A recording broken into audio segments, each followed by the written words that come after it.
In this video, we will see how to use free online databases to generate ideas for niche sites. There are several online databases that are open to the public. You can mine these for niche ideas. You could say Google itself is an online database, so mining online databases for niche ideas certainly makes sense. This does require a bit of lateral thinking, but this can be a lot of fun. Let's search for list of online databases on Google. As you can see, there are a lot of results for this search. Let's choose Wikipedia. The list here is sorted alphabetically.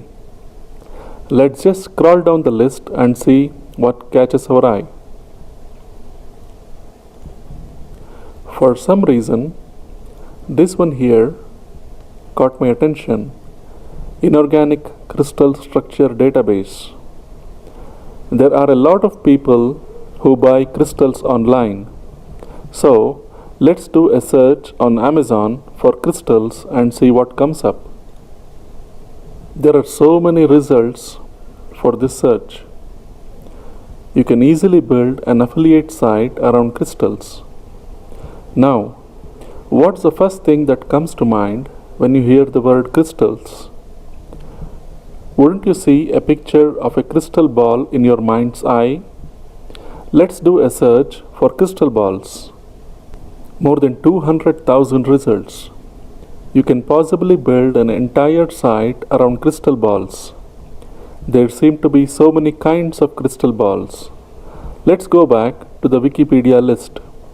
Let's say you really love comics. Let's check out a database about comics. There are a few databases on comics listed here. Let's check out Grand Comics database. Just search Google for the name of the database.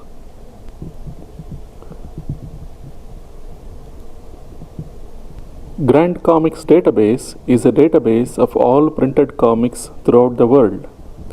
There's a lot of material here. Let's click on this link. Today's covers. There are so many comic book covers listed here. Here's one that's interesting. Mars Attacks. What do you think about when you read the title? Don't you need a telescope to watch Mars? Let's search Amazon for telescopes. More than 80,000 results. You can easily build a site around telescopes. You would want to note that these techniques are brain starters. There are times when the brain seems to freeze and you simply can't seem to think of anything. These techniques are for times like that. They will get your brain working again and you will have lots of good ideas to pursue.